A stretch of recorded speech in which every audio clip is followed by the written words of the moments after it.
On Thursday, Republican New York gubernatorial candidate Zeldin alleged that his opponent, Governor Kathy Hochul, had engaged in corruption. Congressman Zeldin claimed that Hochul was receiving a, quote, waterfall of donations from a COVID-19 test manufacturer to whom she awarded a no-bid contract. Zeldin called it, quote, blatant pay-to-play corruption.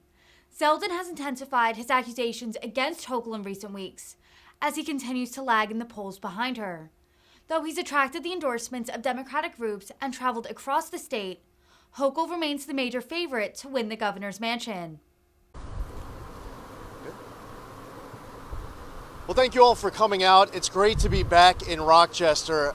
I got in this campaign about a year and a half ago, and I don't know what the record is for the most amount of visits to Rochester of a candidate for governor, but I'm pretty confident that whatever that record was, we've beat that.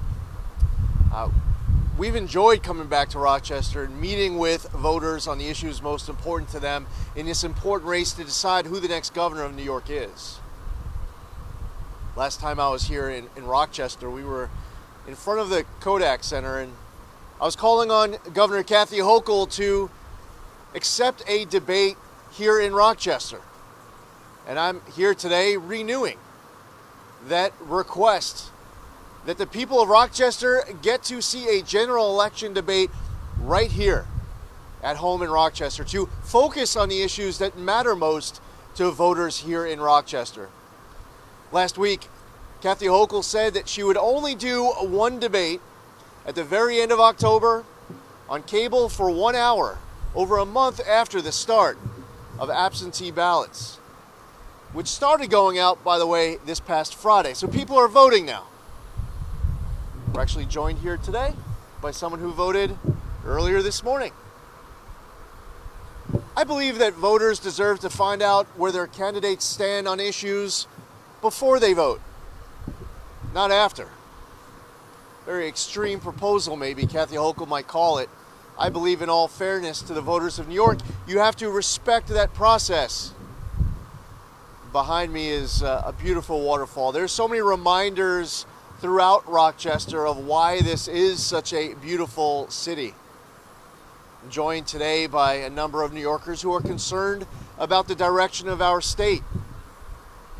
And while you see all of that water crashing behind me, we've all had to witness over these last 13 months the waterfall of campaign donations coming upon Kathy Hochul's campaign coffers in what is blatant pay-to-play corruption.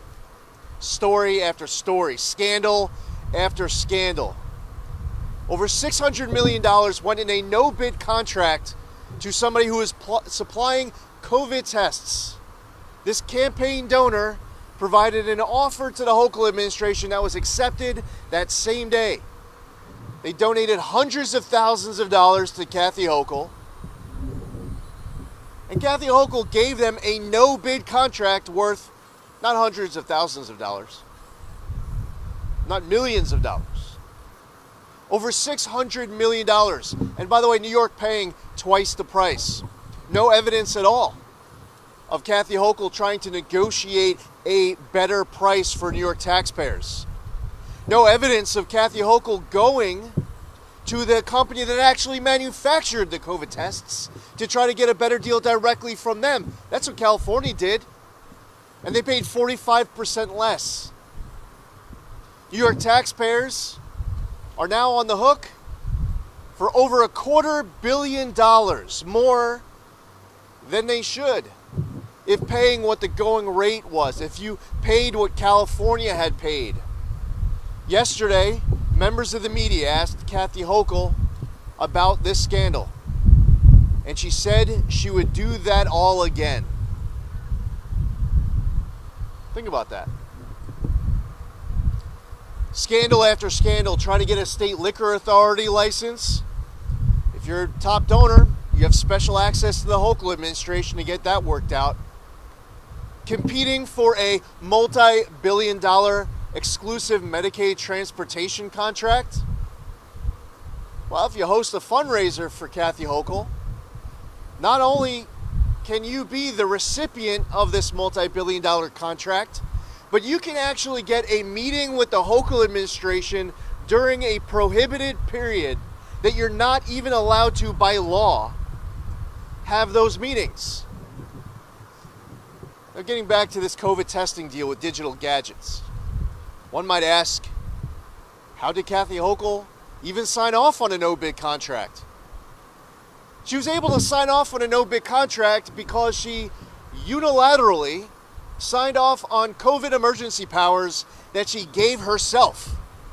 She did not ask the legislature for permission. She signed off on COVID emergency powers that unilaterally got rid of, suspended New York's competitive bidding laws. Not guidance, not suggestions. New York's competitive bidding law. She suspended New York's competitive bidding law 4 days after these people hosted a fundraiser for Governor Hochul. And by the way, Kathy Hochul got asked who these people were. And she actually claims she has no idea. She didn't even know who these people were. They just hosted a fundraiser for her days earlier. Are we to believe what she is telling us? Well, I guess if you're going to believe the entire story up to yesterday, then you should take her at her word when she says that she would do that all again. Crime is on the ballot on Tuesday, November 8th. The state of our economy in New York is on the ballot on Tuesday, November 8th. And so is Kathy Hochul's corruption. I encourage people to go to kickbackkathy.com, sign up today. Take control of your future as a New Yorker. It doesn't matter whether you're a Republican, a Democrat, an independent. We are all New Yorkers and we have to save our state. We need an Albany that we can be proud of again. An Albany that we know is serving us, rather than an Albany that believes that public service is about being served by the public. An Albany that has a governor who is calling on New Yorkers to make decisions that they feel are best for them. Not governors calling on New Yorkers to be their apostles. Not a governor who's looking to only be a governor for some New Yorkers who agree with you, but a governor who wants to be a governor for all New Yorkers. I'm challenging Kathy Hochul. I'm running against her. I've challenged her to debates. I disagree with her on a lot of policies. But I'm not declaring that she's no longer a New Yorker. I'm not here today demanding that she get on a bus and move out of state. I just disagree with her views. I disagree with how she's doing as governor. I disagree with her on the direction forward for our state, because we must make our streets safe again. And that's right here in Rochester, where people have to wake up on a morning, they get caught up on the news from the day before, and they're reading about people who are getting shot and stabbed and other crimes where people are getting hurt. And Albany isn't doing anything about it. People who are struggling to afford to pay their bills, deciding that their American dream is no longer a New York dream, so that they have to head now to some other state to maybe have their first kid, or maybe they're a senior and they just can't afford to live here, so they head elsewhere.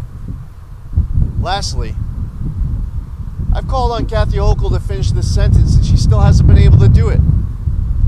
Maybe next time she passes through Rochester, one of you can ask her. New York leads the entire nation in population loss because, think about that, New York leads the entire nation in population loss because. You all can finish that sentence. I certainly can.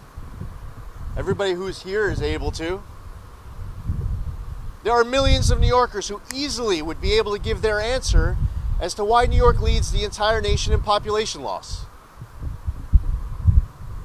Kathy Hochul can't even finish the sentence. I believe New York leads the entire nation in population loss because New Yorkers are hitting their breaking point. They feel like their wallet, their safety, their freedom, the quality of their kids' education are under attack. And they believe that if they go to some other state like the Carolinas, Tennessee, Texas, Florida, or elsewhere, their money will go further, they will feel safer, and they will live life freer. That is why New York leads the entire nation in population loss. That's why residents of Rochester and Monroe County and the surrounding counties are leaving for good. Albany needs to do its part.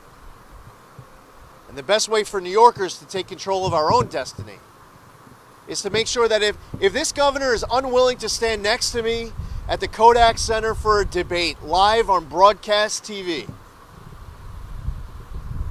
if this governor is unable to take bold action to make our streets safe again, to make life in New York more affordable again, and if this governor believes that the pay-to-play scandals and corruption plaguing her administration are okay, and that she would do that all again, she needs to be fired on November 8th, and we have to restore New York to glory.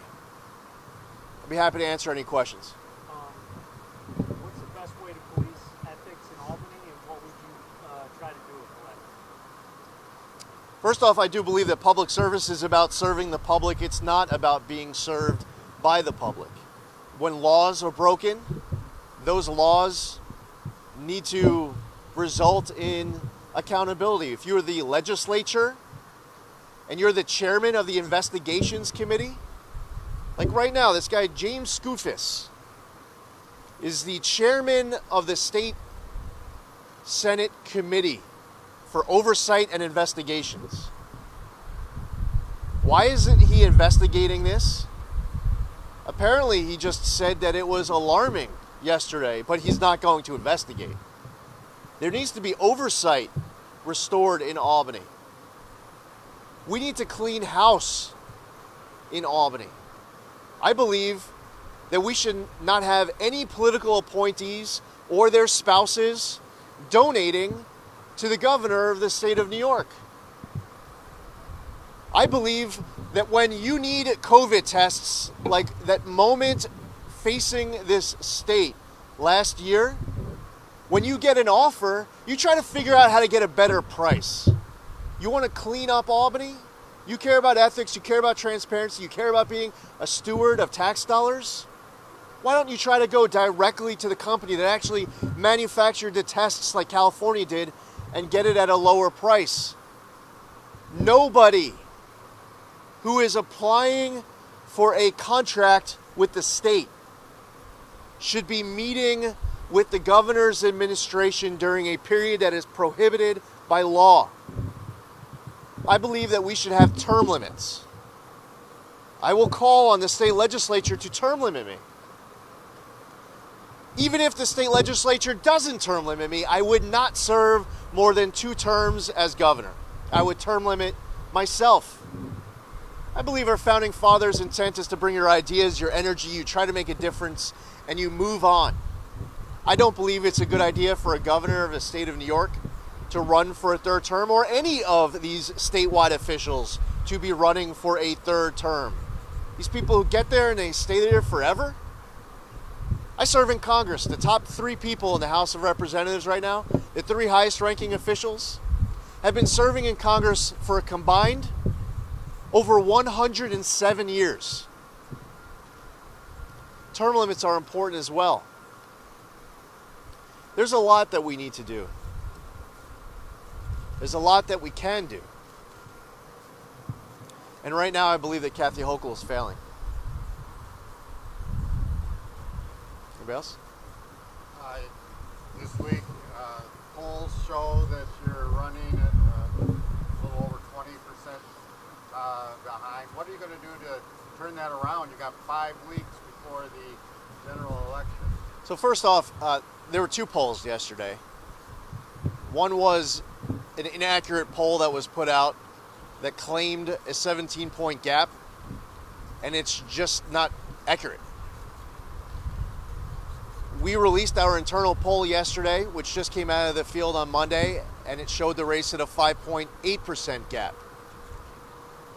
If you travel around the streets of this state, go travel around Monroe County. Monroe County is an important county. If you're running for governor of the state of New York, you have to win Monroe County. And if you went around, did your own poll here in Monroe County, you'd find that if the election was today, we'd win Monroe County. You don't need somebody else to tell you their poll numbers to confirm what you already know. By getting out on the streets and ask people, what's the top issue that's most important to you? They're going to talk about crime in Rochester. They're going to talk about the economy. By far, in Monroe County, the top two issues are crime and the economy. So we're very happy with where we are. As I mentioned when we started this press conference, we got in this race April 8th of 2021. We keep coming back to Rochester over and over and over again.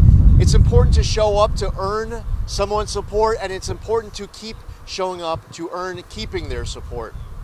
But this race right now is just a handful of points that are separating us, and we look forward to winning this vote on Election Day.